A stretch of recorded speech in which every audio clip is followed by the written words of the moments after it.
Okay, so that's the shoulder blade, or the banjo as I call it, all boned out. This part here, right in here along this ridge, that's where we took out the flat iron stake.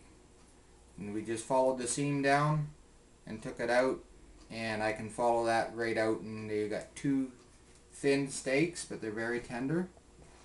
There's our finished tenderloin.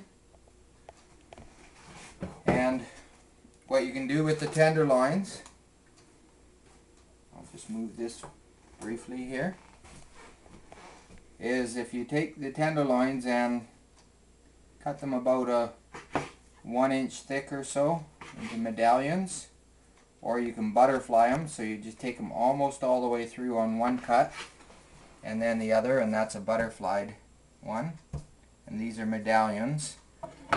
And then you just take the flat of a wide knife or a mallet and you give a good whack, and if you don't have that, a coffee cup or any sort of cup will do, and you just flatten them out like that before you cook them up or before you package them, or you can leave them whole like that as little mini roasts.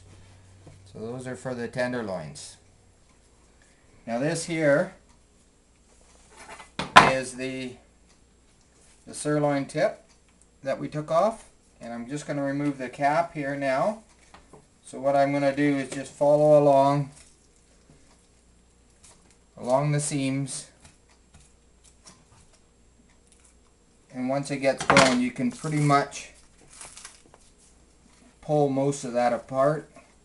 If it hangs up a bit, you just use your fingers like a skinning knife, and then when you need to, you cut the connective tissue. And this will come out really nicely.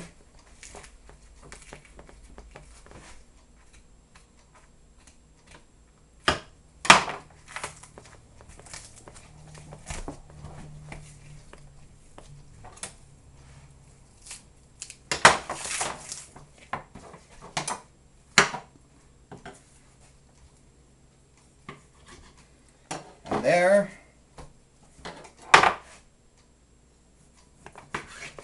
is our finished sirloin tip with the cap removed. It's a nice little roast. You can do it just like that, or you can tie it up and have a decent sized roast if that's too big for you. Once you tie it up, you'd put about 4 strings across here, leave it wide in the middle, and once it's all tied up you cut it into 2. Or if you want to do it as steaks at this point, then you just take and cut your sirloin tip steaks out of it.